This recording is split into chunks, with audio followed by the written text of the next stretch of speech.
एक middle class का लड़का जो डेली नदी पर नहाने के लिए जाता था। एक दिन उनका बहुत ही चमकीला था। जैसे ही वो नदी पर गया था एक दिन और नहा रहा था और वहाँ पर एक भाई खड़े थे, उनका नाम था मनोज कुमार। मिथिलेश भाई को बुलाया मनोज कुमार ने और मनोज कुमार ने बोला भाई, उन्होंने ये नहीं पूछा था कि कितना पढ़े हो, लेकिन उन्होंने डायरेक्ट बोल दिया आपको मैं नौकरी दिलवा दूंगा। और मिथिलेश भाई की उम्र 18 साल थी और 18 साल की उम्र में उनकी शादी हो गई थी और मनोज कुमार ने उनसे बोला मैं आपको नौकरी दिलवा दूंगा।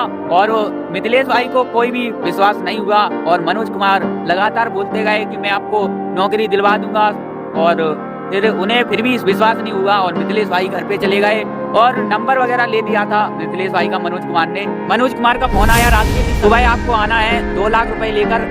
फिर मिथिलेश भाई ने जुगाड़ कर अपने मामा का फोन लगाया और मामा से बोला कि हमारी जो मम्मी है वो बीमार है, उनकी तबीयत खराब है, आप रुपए डाल दो। उनके मामा ठेकेदार थे और उन्होंने 2 लाख रुपए डाल दिए। फिर मिथिलेश भाई सुबह जैसे ही हुई और वो सरकारी स्कूल के यहाँ पहुंच गए और वहाँ पर मनोज कुमार मिल गए और मनोज कुमार को उन्होंने 2 लाख रुपए दिए और वहीं पर उन्हें आईएएस की वर्दी मिल गई। थाने में रहे एक दिन उन्होंने आईएएस जो बनकर रहे थाने में। आईएएस बनने के बाद उन्होंने शौक में एक बाइक भी खरीद ली और उस बाइक का नाम शायद से अपाचे है और उन्होंने अपाचे पर आईएएस भी डलवा लिया कि जो बंदा आईएएस बन जाता है वो हर एक बाइक पर तो डलवा ही लेता है नाम। और उन्होंने भी शौक में आईएएस डलवा लिया और दूसरे दिन वो माँ का आशीर्वाद लेने के लिए घर पे गए उसी बाइक को लेकर। जैसे ही गए और माँ का आशीर्वाद लिया, माँ तो खुशी के मारे रह नहीं पा रही थी और उनको तो कुछ यकीन ही नहीं हो रहा था कि मेरा बेटा आईएएस कैसे बन गया।